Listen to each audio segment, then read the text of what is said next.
좋아요. 우리 이 시간 함께 말씀 듣도록 하겠습니다. 전도사님이 얼마 전에 아주 어마어마한 선물을 받았는데요. 이 선물이 뭐였냐면요, 요즘 아주 인기가 많아서 구하기 어려운 거라고 해요. 그래서 편의점 여러 군데를 돌아다니면서 2개를 사왔는데 그 중에 하나를 전도사님한테 준 거예요. 그게 뭐였냐면요, 바로 이 얼려 먹는 허쉬, 이 아이스크림이었어요. 혹시 먹어본 친구 있나요? 이거 봐요. 이거 너무 유행이어가지고 사기 어려워요. 여기 3명 있네요.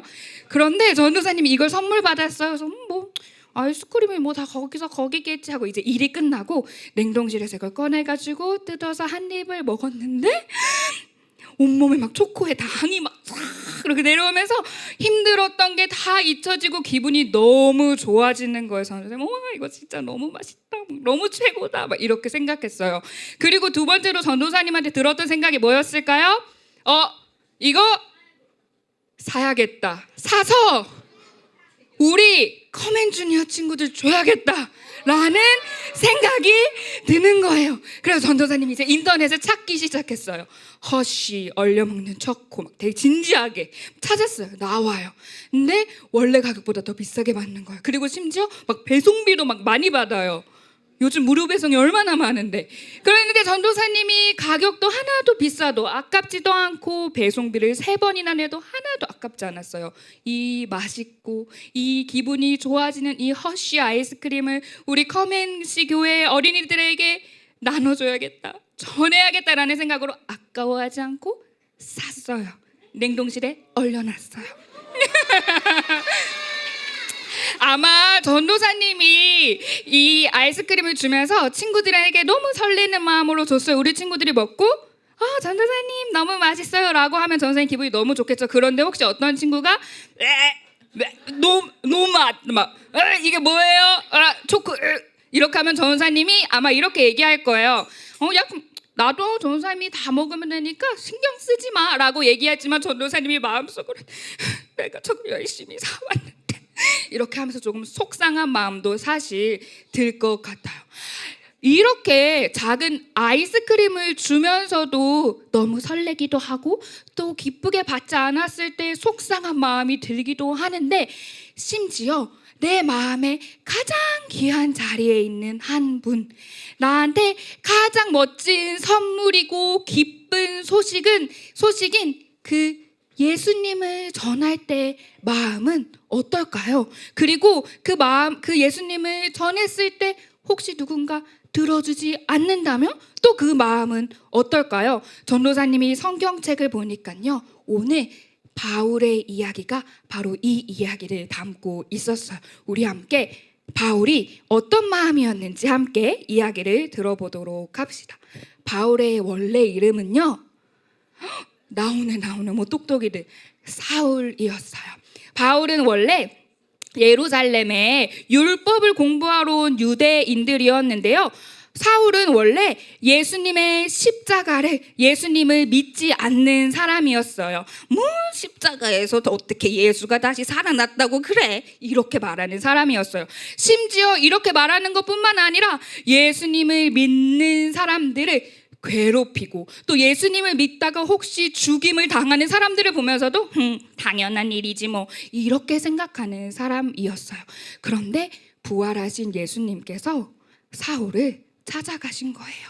그날도 사실 사울은 예수님을 믿는 사람들을 괴롭히러 가는 길이었는데, 그곳에서 부활하신 예수님이 사울을 만나주신 거죠. 사울은 예수님을 만나자마자 그 놀라우신 예수님을 단번에 믿을 수밖에 없었어요. 그리고 그때 사울은 이름을 바울로 바꾸고요, 사울의 삶은 180도로 송두리째 바뀌어 예수님을 미워하고 예수님을 믿지 않던 사람에서 십자가를, 예수님의 능력을 믿는 사람으로 바뀌었어요.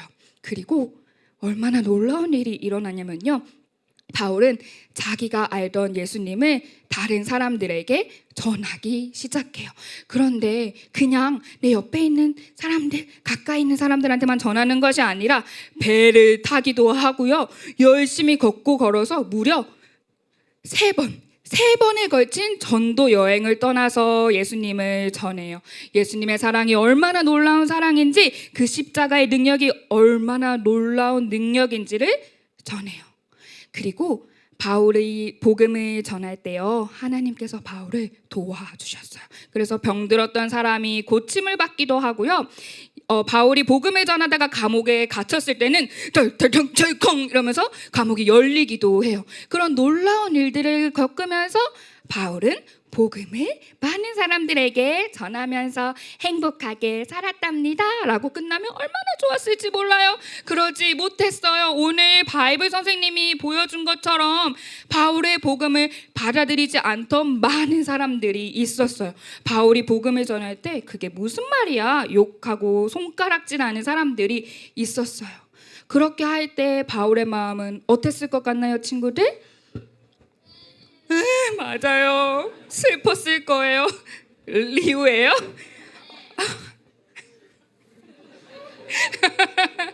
슬펐어요. 속상한 마음이 들었어요. 이런 마음도 들었을 수도 있어요. 내가 예수님 믿는 사람들을 괴롭혔던 것처럼 나도 복음을 전하다가 이렇게 괴롭힘을 당하면 어떡하지? 두려운 마음도 들었을 거예요. 슬픈 마음도 들었을 거예요. 그런데 친구들, 오늘 이 바울의 이야기는요, 사실 우리들의 이야기이기도 해요. 우리도 예수님을 사랑해요. 예수님의 십자가를 믿어요. 예수님이 우리 마음의 가장 귀한 자리에 계세요. 그래서 때로는 친구나 가족들에게 교회에 같이 가자, 예수님은 어떤 분이야? 라고 전하기로 해요. 물론 잘 될 때도 있지만 그렇지 않을 때도 있어요. 들어주지 않을 때도 있어서 마음이 속상할 때도 있어요. 오늘 우리 친구들의 이 마음을 한 친구가 이야기한대요. 우리 함께 볼까요? 내가 제일 좋아하는 사람은 예수님인데요. 예수님은 우리의 죄 때문에 십자가에서 돌아가셨어요. 저는 예수님을 믿는데요. 예수님은 없다고 그러고요. 어떤 친구들은요, 예수님을 안 믿어요. 친구들이 너무 불쌍하고 그래서 전도하고 싶었어요. 그 친구들을 전도하기 위해서요, 핫케이크도 만들어주고요. 우유랑 계란이랑 또 핫케이크 가루를 넣어서 섞어서 후라이팬에 하면 돼요. 또 학용품 같은 거를 선물해 주셨어요. 그랬더니 친구들이 교회에도 올라 그러고요. 예수님을 믿어요. 친구들이 내 말을 듣고 온다 그래서 기분이 좋고, 교회에 나와서 예수님 믿으면 천국 갈 수 있으니까 기뻤어요. 말을 전할 때 떨리지 않고 잘 말하게 해달라고 하나님께 기도하고 함께 주시라고 기도했어요. 내 좋아하는 친구들이 내 말을 안 듣고 전하면 자거나 어디 간다고 그러거나 교회 안 간다 그래요. 예수님은 없다고 그래서 교회 안 간다 그래서 울었어요. 정말로 마음이 아팠어요. 많이. 바로 우리의 이야기예요. 우리 마음속에 예수님을 전했지만 친구들이 잘 들어주지 않고 마음이 슬퍼서 눈물을 흘리기도 해요. 그런데요, 친구들, 하나님은요, 두려워하는 바울을, 그리고 슬퍼하는 우리를 절대로 내버려 두지 않으세요. 왜 그런지 아나요? 바로 이 복음은 예수님께서 전하라고 말씀하신 것이기 때문이에요. 우리 함께 말씀을 읽어볼까요? 함께 읽어봅시다. 시작! 오직 성령이 너희에게 임하시면 너희가 권능을 받고 예루살렘과 온 유대와 사마리아와 땅끝까지 이르러 내 증인이 되리라 하시니라. 아멘. 하나님께서요, 내 증인이 되리라 라고 말씀하셨어요. 복음을 전하라고 예수님께서 직접 말씀하셨어요. 그래서 바울이 그렇게 한 거였거든요. 하나님이 이렇게 말씀하시자 바울의 마음 가운데 막 꿈이 생기는 거예요. 내가 땅 끝까지 예수님 전해야겠다. 이 예수님의 놀라운 사랑을, 기쁨을 전해야겠다라는 그 꿈이 생긴 거예요. 그래서 유럽과 아시아, 에베소, 아테네, 고린도 열심히 돌아다니면서 예수님을 전한 거예요. 그리고 그 안에서 예수님을 전하다가 바울이 힘들 때도 있고 슬플 때도 있고 오늘이 우리가 만난 아이처럼 눈물 흘릴 때도 있지만요. 예수님은 예수님의 말씀대로 복음을 전하는 사람을요. 절대로 혼자 내버려 두지 않고 도와주세요. 왜냐하면 예수님이 기뻐하시는 일이기 때문이에요. 우리를 슬픔 속에서 두려움 속에서 일으켜 주세요. 도대체 예수님께서 바울을 어떻게 도와주셨는지 우리 이어서 집중해서 한번 목사님께 들어보도록 하겠습니다. 네. 오늘 우리 주일학교 아이들과 같이 예배하기 때문에 오늘 좀 특별한 순서로 이렇게 진행을 하고 있습니다. 항상 연합 예배하면 우리 아이들은 이렇게 소외되는데 오늘 이 말씀을 가지고 우리 전도사님이 인트로를 이렇게 해주셨는데요. 여러분 왜 바울이 이렇게 떨었을까요? 아테네에서 그가 고린도로 갈 때에 바울의 마음을 자기는 이렇게 기록하고 있습니다. 고린도전서 2장 2절 3절에 보면 내가 너희 중에서 예수 그리스도와 그가 십자가에 못 박히신 것 외에는 아무것도 알지 아니하기로 작정하였습니다. 내가 너희 가운데 거할 때에 약하고 두려워하고 심히 떨었다. 자신의 내면을 이렇게 밝히고 있습니다. 바울이 자신의 내면을 이렇게 밝힌 구절이 없는데 고린도전서 2장 이 말을 하고 있다는 것이죠. 늘 복음을 전하는 일에 무지 담대했고 매맞는 일도 두렵지 않고 매맞은 다음에도 다시 일어나가지고 그 복음을 위하여 다음 성으로 옮겨갔던 바울이 유독 고린도에 들어갈 때 이런 두려움을 가지고 있었습니다. 왜 그랬을까요? 바로 그것은 고린도 때문에 그랬습니다. 이 고린도는요 당시에 초거대 도시였습니다. 바울이 바로 이전에 있었던 아테네, 여러분 잘 아시죠? 아테네는 아리스토텔레스, 소크라테스, 플라톤 이런 사람들이 모여있던 곳입니다. 근데 그 아테네 인구가 몇 명인 줄 아셨어요? 1만 명이었습니다. 1만 명. 그런데 지금 바울이 들어가고 있는 이 고린도는요 무려 75만 명의 사람들이 살았습니다. 아테네의 75배 도시예요. 그리고 여기는 무역의 중심지입니다. 동서양의 문화가 이곳에서 만납니다. 그래서 온갖 문화들, 이국적인 문명들, 문화들이 이곳에 다 집중합니다. 무역이 활발하게 이루어졌기 때문에 돈이 사람들이 많았어요. 이 돈이 많은 것뿐만 아니라 BC 46년에는요, 이 줄리어스 시저가 이 고린도 지역을 리노베이션 해가지고 이 고린도 지역을 아주 특별하게 가꿉니다. 그래서 이 고린도 지역은 아테네와 버금가는 이런 로마 제국 안에서의 특권을 누리고 있었던 그런 도시입니다. 여러분 이 도시에 산다고 생각해 보세요. 어떤 마음 드실 것 같아요? 한번 살아보고 싶으세요? 예, 당시에 이 고린도는 정말 대단한 도시였습니다. 근데 사도 바울은 이 지역을 찾아다녔어요. 당시에 그리코 로만 사회에 세 개의 중요한 도시가 있었는데 첫 번째가 아테네였고요, 두 번째가 고린도고 바울이 다음에 갈 에베소가 인구 50만의 에베소예요. 그러니까 바울은 매우 전략적으로 이 지역을 들어갔는데 그만 아테네에서 이 소크라테스나 아리스토텔레스 이 지적으로 탁월한 이들이 그 지식으로 주님의 부활을 믿지 않는 거예요. 그 지식에 의하면 죽은 자가 부활할 수 없는 거죠. 어디 한번 들어보자 들어봤지만 그들의 흥미를 끌지 못했습니다. 고린도로 들어갈 때 바울이 어땠을 것 같아요? 바울이 심히 떨었어요. 왜요? 이 지역의 사람들은 매우 자신에 대한 자아가 높았어요.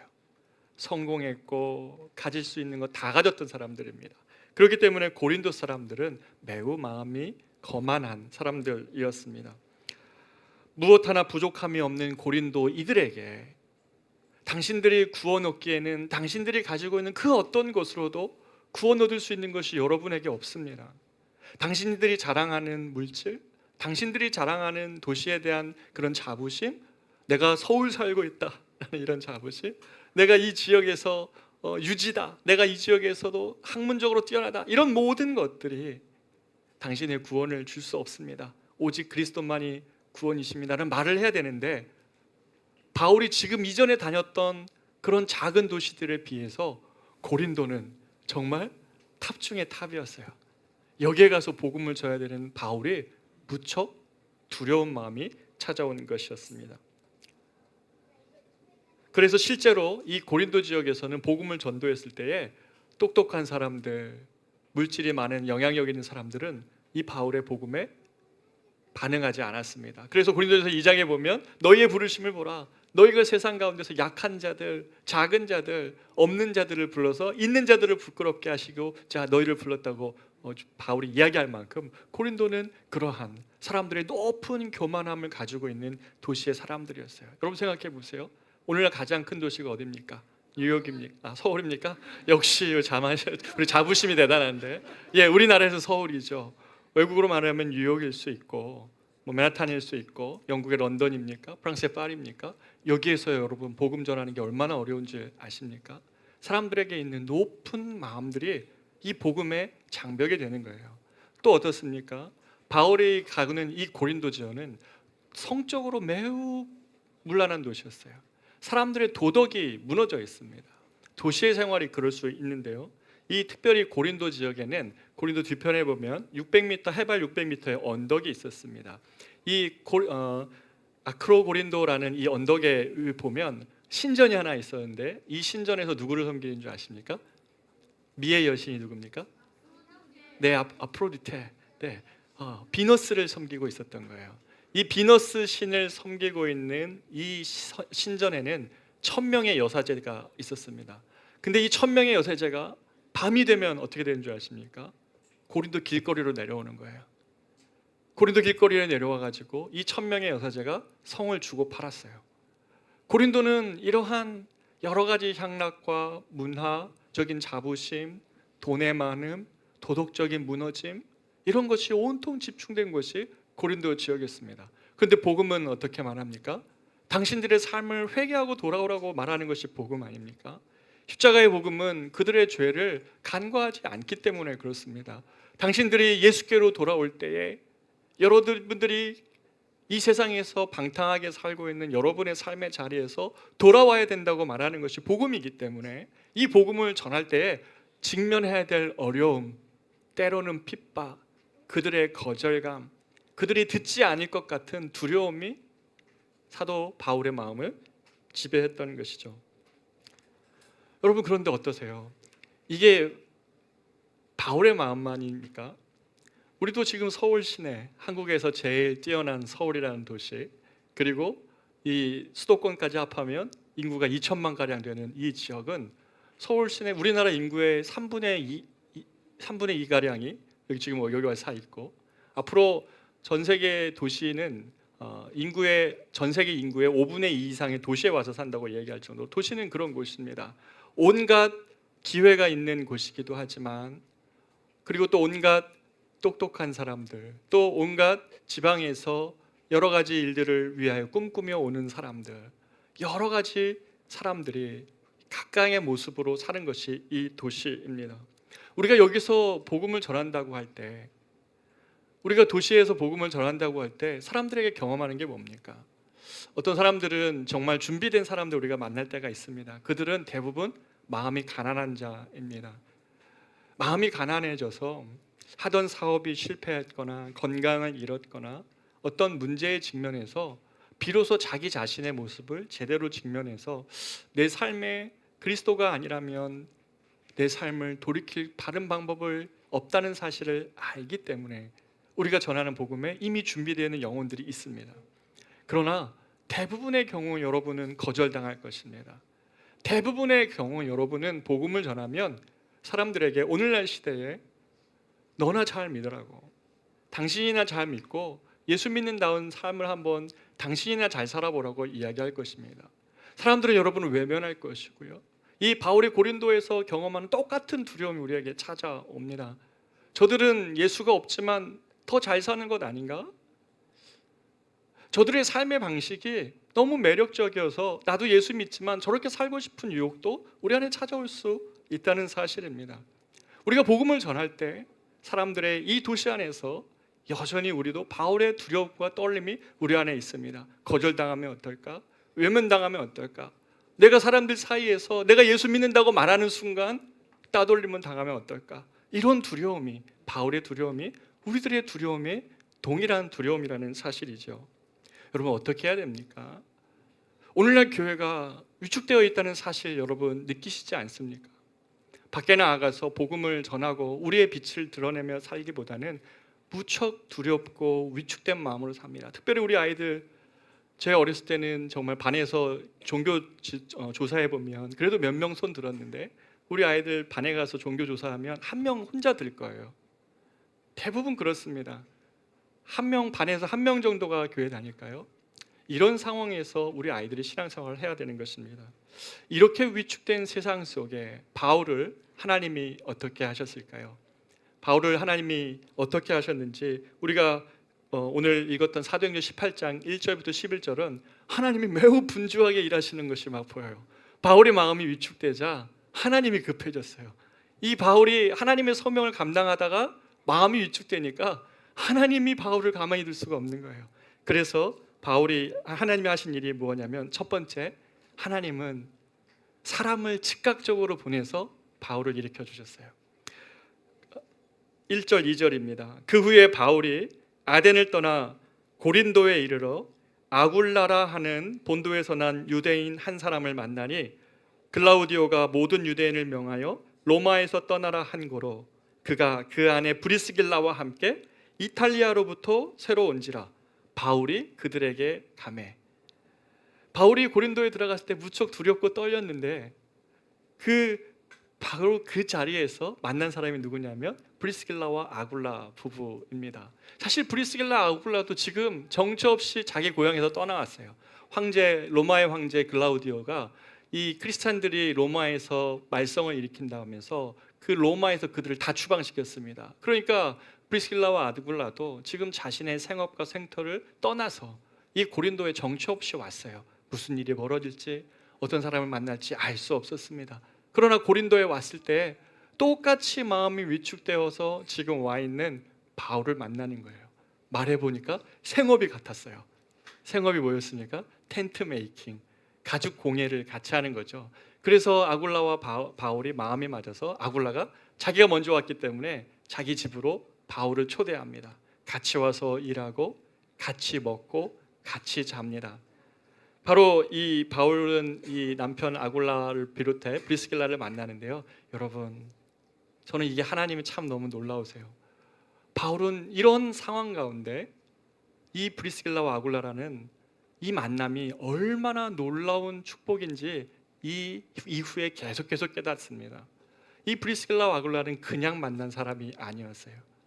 바울의 인생이 힘들 때에, 바울의 인생이 고통하고 아플 때에, 너무나 외로워 아무런 사람이 내 곁에 없을 때에 하나님께서 바울에게 붙여준 사람이었습니다. 이 이후에 이 바울은 이 브리스길라와 아굴라가 자신의 인생에 어떤 사람인지 로마서 16장에, 로마서의 제일 마지막 장에 감사한 사람들의 이름을 하나씩 적는데 로마서 16장 3절에 보면 제일 먼저 나온 사람이 브리스길라와 아굴라예요. 우리가 생각할 때 아니 바울에게는 디모데, 영적인 아들 디모데도 있고 바울을 저 다소에서 이끌어내는 바나바도 있고 실라도 있을 것 같잖아요. 빌립보 감옥에서 같이 노래했던. 근데 아니에요. 누가 제일 먼저 나냐면 브리스길라와 아굴라가 나옵니다. 그들에 대해서 이렇게 묘사합니다.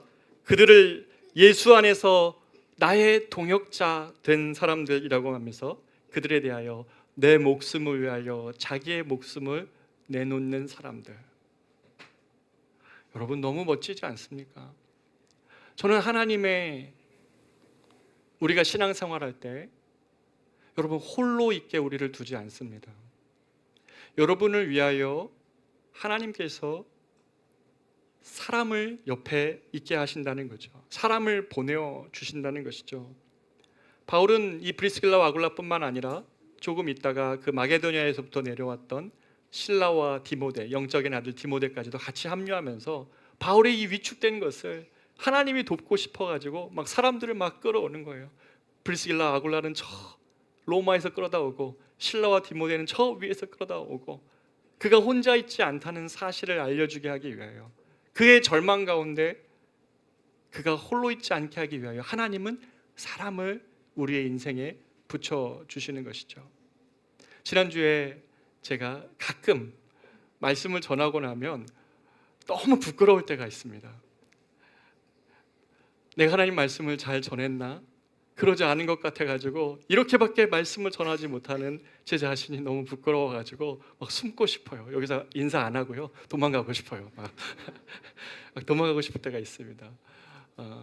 얼마 전에 그런 날이었습니다. 제가 너무나 주여 최선을 다했지만 왜 이렇게 말이 안 되지? 왜 이렇게 버벅하지? 왜 이렇게 머릿속에 생각이 안 나지? 막 이런 생각 때문에 막 제가 막 혼란스러웠어요. 그런데 그 중에 전화를 한 통화 받았어요. 저희 큰 고모님이 많이 아프신데 고모님이 다니라, 내가 이 병 중에서 네 설교를 듣고 살아나고 있다 그러는 거예요. 나는 너무 부끄러운데, 나는 너무나 부끄러워가지고 숨고 싶은데 하나님은 반대로 그 고모님의 말씀을 통해 제 영혼을 이렇게 소생시키시는 것을 제가 알았어요. 맞죠, 주님? 나의 부끄러움과 상관없이 주님의 말씀은 역사하십니다. 이 생각을 하게 되었어요. 사랑하는 여러분, 우리가 혼자 신앙생활 할 수 있습니까? 여러분 인생에 브리스길라와 아굴라 같은 사람들 있지 않으셨습니까? 실레와 디모데처럼 여러분의 쓸 것을 공급해 주는 사람들, 여러분을 위하여 진심으로 기도해 준 사람들, 여러분이 홀로 있을 때에 또 인생의 문제로 인하여 너무 아파할 때에 함께 해준 그런 신앙의 지체들, 교역자들, 그리고 가족들, 여러분에게 있지 않으십니까? 하나님은 우리에게 사람을 보내주십니다. 하나님이 성령과 더불어 보내어줘서 우리를 일으키시는 것은 두 가지가 있는데요. 하나는, 첫 번째는 말씀을 보내어 주십니다. 그래서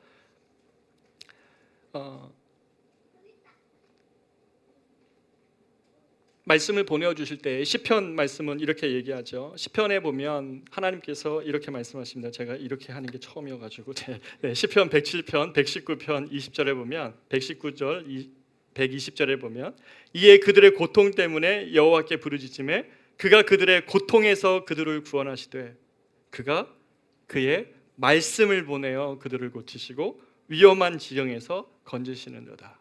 뭐 어떻게 구원하신다고요? 하나님은 우리가 위험하게 처했을 때에 말씀을 보내주세요. 우리가 그 말씀을 힘입어 일어나도록. 여러분, 그러니까 힘들고 어려울 때 어떻게 해야 돼요? 하나님이 보내주실 말씀을 기대하며 성경을 펴야 돼요. 다른 것에서 찾으시면 안 됩니다. 하나님은 말씀을 보내어 주어서 우리를 일으켜 주세요. 어렵고 힘듭니까? 당장의 말씀을 다시 읽으십시오. 하나님이 보내주시는 말씀을 만날 수 있습니다. 그러나 또 하나, 오늘 본문처럼 주님은 사람을 보내주시는 것입니다. 다윗이 사울을 피해서 그 아둘람 굴에 지쳐서 들어갔습니다. 이제 자기의 인생은 도대체 이렇게 언제까지나 내가 피해 숨어서 살아야 되나. 그 아둘람 굴은 다윗에게는 절망의 동굴이었어요. 그런데 여러분, 놀라운 게 뭔지 아십니까? 이 절망의 동굴에서 다윗은 앞으로 장차 다윗 왕국을 함께할 사람들을 만나요. 아둘람 굴에 다윗이 숨어갔는데 그 사회에서 억울한 자들, 힘없는 자들이 이 아둘람 굴에 같이 들어오는 거예요. 아니, 나도 힘든데 똑같이 힘든 사람들이 모였어요. 그런데 아십니까? 나중에 이들이 다윗이 왕국을 세울 때 다윗의 최측근의 사람들이 이 아둘람 굴에 모인 사람들입니다. 사랑하는 여러분, 하나님은 우리가 어렵고 힘들 때 사람을 보내주십니다. 엘리야는 어떻습니까? 엘리야가 갈멜산에서 바알 선지자들과 정말 엄청난 대결에서 승리합니다. 그러나 아합의 아내 이세벨이 엘리야를 죽이겠다고 하니까 엘리야가 너무 마음이 위축되어서 하나님의 산으로 올라갑니다. 그 위축된 마음을 하나님 앞에 섰을 때 주님이 주신 말씀이 무엇입니까? 엘리야야, 두려워하지 말라. 내가 바알에게 무릎 꿇지 않은 3천의 사람이 있다라는 사실을 엘리야에게 알려주시는 것이죠. 사랑하는 여러분, 우리가 주님을 위해 살 때에, 또 우리의 믿음의 걸음을 걸어갈 때에 여러분 주변에 사람이 있었다는 사실 한번 떠올려 보십시오. 여러분에게 찾아왔던 사람들은 하나님이 보내셨던 사람들이었던 것입니다. 하나님의 나라는 바로 이렇게 함께하며 동역하며 이 일을 하게 합니다. 저도 교회를 세워가면서 지난 2년을 되돌아보니까 참 부족했던 제게 하나님이 너무 귀중한 사람들을 보내주신 것이 떠올라서 이 말씀을 준비하면서 제 마음이 너무나 감동이 되었습니다. 지금도 생각이 납니다. 교회가 시작될 때에 그 2022년 4월 17일 16일 밤에 정말 우리 교회가 시작될 수 있을까? 코로나가 그날까지 이어졌거든요. 4월 16일 밤까지. 내일이면 예배를 드려야 되는데 과연 이 코로나가 풀릴까? 많은 두려움이 있었습니다.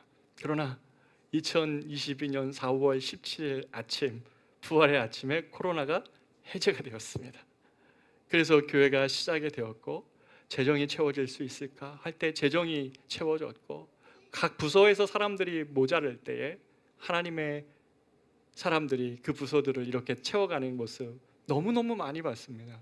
제가 주님께 개척을 명받았을 때에 그게 주님의 뜻이라고 얘기할 때 제가 한 가지 조건을 걸었어요. 주님께. 주님, 저는 부족함이 많은 사람이니 주님께서 사람을 붙여주셔야 됩니다. 하나님의 마음을 가진 사람들을 보내어 주십시오. 그 하나님의 마음을 가진 사람들과 함께 할 때에 일을 할 수 있습니다라고 제가 다른 조건은 아무것도 기도하지 않았어요. 유일하게 하나님의 사람을 보내어 달라는 기도를 했던 것입니다. 기억이 납니다. 교회가 전에 있었던 교회 기억나시죠?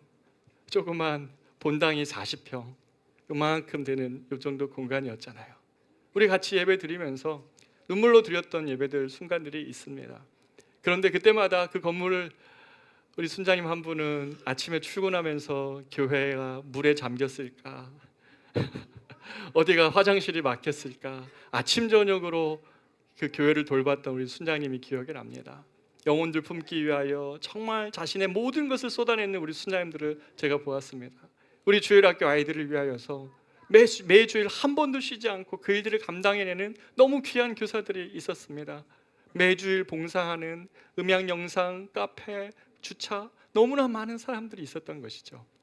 제가 하나님께 생각할 때마다 하나님이 사람을 보내어 주셨구나 라는 생각을 하지 않을 수 없었던 것입니다. 사랑하는 여러분, 하나님은 우리를 만나게 하셨습니다. 그리고 우리 커맨시 교회 안에 지금 2주년 이 모습을 우리가 지금 만나고 있습니다. 하나님은 우리에게 무엇을 원하실까? 왜 우리를 만나게 하셨을까? 기도하게 됩니다. 우리가 분명 만난 것은 하나님의 뜻이 있습니다. 우리가 예수님 때문에 다시금 이 세상에 그 예수님으로 인한 그 소망의 빛을 세상 가운데 드러내게 하기 위하여 하나님 우리를 특별히 부르시고 모으셨다고 저는 믿습니다. 며칠 전에 국경 없는 의사회의 한 홍보 영상을 보는데 제 마음이 너무 뜨거워졌어요. 그 국경 없는 의사회의 그 의사 선생님이 한 50대 후반, 60대 초반의 의사 선생님인데 그분이 이렇게 얘기하는 거예요. 참 의료 사각지대에 있는 사람들을 돌보고 섬기고 난 다음에 자기 안에 들어온 마음이 하나 있는데 희망이라는 마음이었다는 거예요. 너무나 오랫동안 그 희망이라는 단어를 잊고 살았는데 이 아이들을 도와보니 희망이라는 단어가 다시금 자기의 가슴을 뛰게 했노라고 그렇게 고백을 하는데 제 마음이 같이 뛰더라고요. 교회가 무엇입니까? 교회는 세상의 빛입니다. 교회는 만물을 충만케 하는 자의 충만입니다. 교회 안에 계신 그 하나님의 충만함으로 세상의 빈 곳과 어그러진 것을 충만케 하고 세상의 어두움을 비추고 소망이 없는 세상 가운데 희망의 빛을 전해주는 것이 바로 교회인 것이죠. 사랑하는 여러분, 바로 이 희망을 세상에 다시 보내주고 또 나누어지는 일에 우리가 정말 함께 할 수 있기를 소망합니다. 그러나 여러분, 바울이 진짜 변한 것은 이 사람들과 더불어 바울을 온전히 변한 것이 따로 있었습니다. 그것은 결정적으로 바울에게 하나님이 꿈을 주셨기 때문에 그렇습니다. 바울에게 하나님의 사람을 보내주신 것과 더불어 바울을 일으킨 것은 꿈 때문에 그랬습니다. 바울이 고린도 지역을 바라보는 시각이 바로 이것 때문에 완전히 바뀌어 버렸습니다. 무엇입니까? 9절 10절을 읽어보겠습니다. 밤에 주께서 환상 가운데 바울에게 말씀하시되 두려워하지 말며 침묵하지 말고 말하라. 내가 너와 함께 있음에 어떤 사람도 너를 대적하여 해롭게 할 자가 없으니 이는 이 성중에 내 백성이 많음이라 하시더라. 우리 여기 한번 같이 읽어볼까요? 이는 시작. 이는 이 성중에 내 백성이 많음이라 하시더라. 아멘. 바울은 이 말씀 때문에 살아났어요. 바울이 고린도를 바라볼 때는 자기 눈으로 볼 때는 너무 두렵고 너무 떨리고 너무 자신이 없었어요. 우리가 이 시대를 바라볼 때에 예수 믿는 자로 우리도 똑같은 마음이잖아요. 우리가 주님이 복음을 우리에게 맡기셨는데 이 복음을 세상 가운데, 우리의 빛을 세상 가운데 드러날 때 우리도 심히 두렵고 떨려요. 어떨 때는요, 우리 눈으로 볼 때는.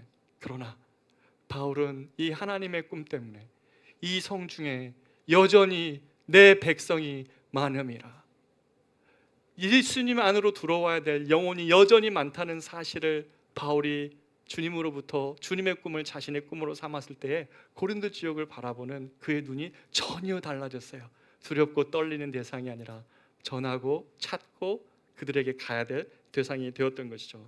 사랑하는 여러분, 저는 지난 거의 한 달 동안에 이 설립 2주년 예배를 놓고 주님께 기도했습니다. 하나님 우리를 모이게 하셨고 이런 좋은 공간에서 함께 예배하게 하셨다면 이것이 우연은 아닐 텐데 우리가 지난 2년간은 모이는 데 집중했습니다. 그러나 제가 주님께 기도했습니다. 하나님, 우리가 모이는 것만이 목적은 아니지 않습니까? 하나님, 우리가 가슴을 뛸 수 있는 하나님의 비전을 주십시오라는 기도를 해왔습니다. 저는 이 말씀을 받은 것입니다. 이 성중에 내 백성이 많음이라. 저는 이 말씀을 우리 컨벤시 교회 2주년에 하나님이 주신 말씀으로 선포하기를 원합니다. 우리의 모든 앞으로에 같이 사역하고 같이 돕고 같이 복음을 전하는 모든 이유는 단 이 하나밖에 없는 것입니다. 우리의 생각으로는 너무 두렵지만, 거절당할까 두렵고 사람들에게 외면당할까 두렵고 우리들의 마음이 오해될까 두려울지 모르지만 하나님의 시각으로 바라볼 때 이 서울 땅에, 이 주변에 여전히 하나님의 백성이 많기 때문에 그렇습니다. 따라서 우리는 이 시대의 이 위축됨과 이 시대의 침묵 앞에 우리가 동참하는 것이 아니라 이 바울의 시각을 가지고 우리가 힘있게 일어나는 교회 되기를 원합니다. 우리가 이 구원의 빛의 소망을 세상 가운데 좀 던져줄 수 있었으면 좋겠습니다. 예수 그리스도 안에 있는 소망이 무엇인지 정말 이 세상에 소망 없는 자들을 찾아가 그들에게 다가가 이 복음을, 이 소망을 전하기를 원합니다. 하나님의 교회는 역사 속에서 부침을 많이 경험했습니다. 그러나 여전히 언제나 주님의 약속의 말씀을 가지고 따라가는 교회는 일어났습니다. 이 성중에 내 백성이 많음이라. 이 말씀은 예수님의 일관된 마음이세요. 그래서 요한복음 10장 16절에 예수님이 이렇게 말씀하셨습니다. 또 이 우리에 들지 아니한 다른 양들이 내게 있어 내가 인도하여야 할 터이니 저희도 내 음성을 듣고 한 무리가 되어 한 목자에게 있으리라. 주님의 시각은 무엇입니까? 아직 이 우리 안에, 주님의 우리 안에 들지 않은 다른 양들이 여전히 남아 있는 것입니다. 사랑하는 여러분, 교회 역사에서 이 우리에 들지 않은 양들을 찾아가는 것이 지난 교회사의 역사였던 것 여러분 아십니까? 19세기에 이제 이동이 자유로워지면서 복음이 갑자기 이제 서구에서 이 아시아권으로 막 확대되기 시작했습니다. 사람들은 막 흥분했습니다. 아, 중국에도 복음이 전해진다고? 아프리카에도 복음이 전해진다고? 막 흥분했습니다.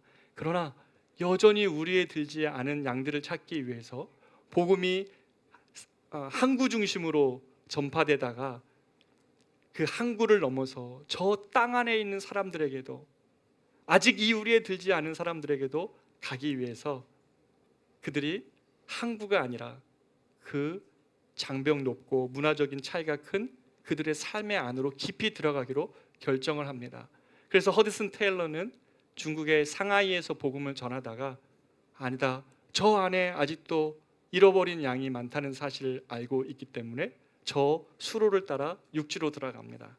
그가 들어갈 때요, 그냥 들어간 게 아니에요. 항구에서는 그냥 멀쩡한 양복 입고 복음 전하면 됐지만 그가 그 안으로 들어갈 때, 그들 안에 들어갈 때 그는 변발을 했어야 돼요.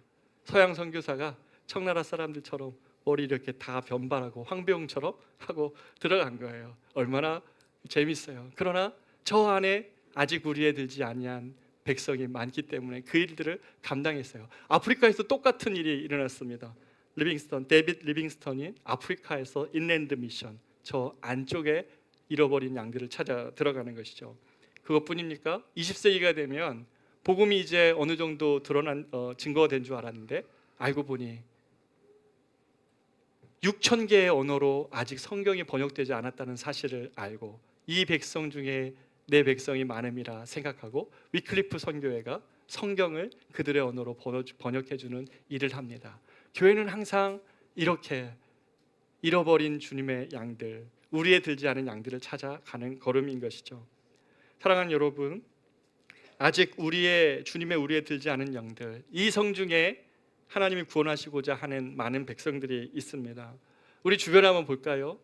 한류와 그리고 한국 사회 인구 감소는 우리 주변에 많은 것을 바꿔낼 것입니다. 앞으로 10년 안에 정말 많은 외국인들이 우리나라에 들어올 것입니다. 여러분, 우리가 그들을 두려워할 것이 아니라 멀리할 것이 아니라 선교의 기회로, 복음을 전할 기회로 삼아야 될 것입니다. 우리 주변에 한번 보십시오. 우리 교회 주변에는 여러 대학들이 있어요. 서울교대, 한예종, 숭실대, 서강대 좀 머네요. 숭실대, 그다음에 중앙대, 그리고 여기 서울대 많이 있습니다. 젊은이들이 모이는 곳이라는 것이에요. 이 젊은이들에게, 이 소망을 잃은 젊은이들에게 교회가 소망의 빛을 증거하고 나누어 줄 수 있는 교회가 되기를 진심으로 축복하고 기도하게 됩니다. 같이 고민하고 그들의 절망을 이해해 주면서 예수 안에 있는 소망을 증거해 줘야 될 것입니다. 결론입니다.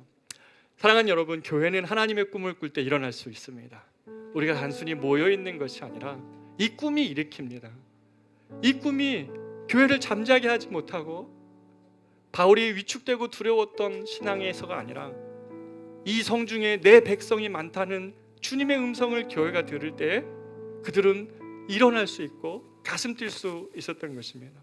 저희는 우리 교회가, 우리 컨벤시 교회가 이 성중에 내 백성이 많음이라 이 목표 아래 함께 뛰고 함께 섬기고 함께 걸어가기를 원합니다.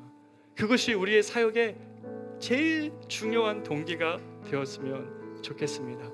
같이 한번 외쳐볼까요? 이 성중에 내 백성이 많음이라. 네, 바로 그것입니다. 그것이 우리를 이 주님의 꿈 때문에 우리가 조금 수고하더라도 같이 할 수 있고 복음 전하며 소망의 빛을 드러내는 일에 우리가 여전히 함께하고 같이 달려가기를 원합니다. 내 곁에 보내준 이 귀한 지체들, 옆 사람 한번 보세요. 지난 2년 동안 공동체 이루어져서 고맙습니다.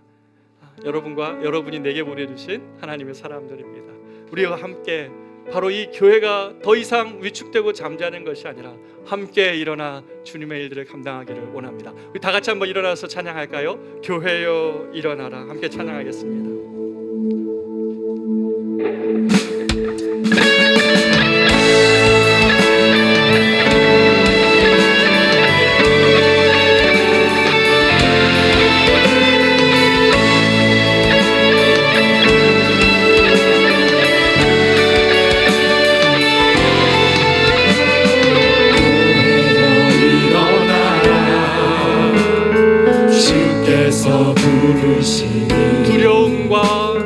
두려움과 실패 내려놓고 교회여 일어나라. 교회여 일어나라. 교회여 일어나라. 주께서 보내시니 우리를 부르신 삶의 자리에서 교회여 일어나라. 교회여 일어나라. 다시 한번 찬양합니다. 교회여 일어나라. 교회여 일어나라. 주께서 부르시니 두려움과 실패 내려놓고 교회여 일어나라. 다시 한번 고백합니다. 교회여 일어나라. 주께서 보내시니 우리 부르신 삶의 자리에서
존귀하신 하나님 아버지, 우리가 하나님 이 세상에서 예수를 믿는다 하지만 너무나 위축되어져 있고 우리 안에 빛이 무엇인지 모른 채 하나님 두렵고 떨림으로 이 세상에 존재하고 있는 것은 아닌지, 이 땅의 교회의 연약하고 약한 물, 그것이 다 우리의 모습이어서 우리의 삶의 자리에서 위축된 하나님 우리의 모습을 솔직하게 고백합니다. 바울의 마음이 우리의 마음이고 바울이 고린도에서 위축된 마음이 우리의 마음입니다.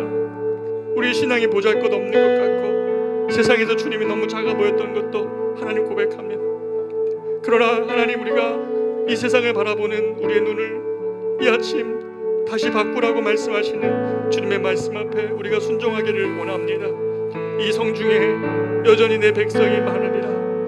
이 하나님의 꿈을 알았을 때에 바울이 고린도를 바라봤던 하나님 그 모습이 달라졌던 것처럼 사랑하는 우리 성도들, 그 삶의 자리에서 다시 분연히 일어나 그 삶의 모습으로 아버지를 나타내는 당신의 백성들 되게 하여 주시옵소서. 우리는 세상의 빛입니다. 우리는 세상의 소금입니다. 우리는 세상에 보내진 주님의 편지입니다. 하나님, 우리의 삶으로 주님을 나타내는 하나님 그 일에 우리를 사용하여 주시옵소서. 이 성중에 당신의 백성이 많은 그 한 우리는 주님의 뜻을 이루며 함께 그 일로 달려가기를 원합니다.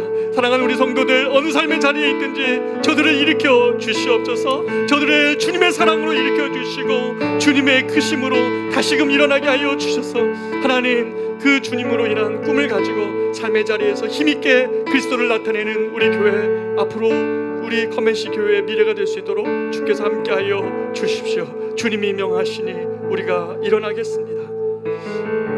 이제는 우리 구주 예수 그리스도의 은혜와 하나님의 크고 놀라우신 사랑하심과 성령님의 인도 보호교통 충만케 하심이 이 성중에 내 백성이 많음이라 여전히 당신의 꿈을 가지고 일어날 수 있는 사랑하는 우리 성도들의 하나님 이 아침의 결단과 하나님, 우리들이 정말 더 이상 위축되고 더 이상 침묵하며 살아가는 자들이 아니라 그리스도를 자랑하고 우리의 삶으로 그리스도를 드러낼 수 있는 저희들 되기를 소망하며 이 아침 주님께 예배하는 사랑하는 우리 모든 커맨시 교회 한 사람 한 사람의 머리 위에, 그리고 우리 교회를 지난 2년간 인도하셨고 앞으로도 인도하실 주님의 미래에 우리와 함께 하실 주님께 감사드리며 그 모든 은사를 사모하고 바라는 사랑하는 모든 성도들 머리 위에 이제부터 영원토록 함께 있을지어다. 아멘.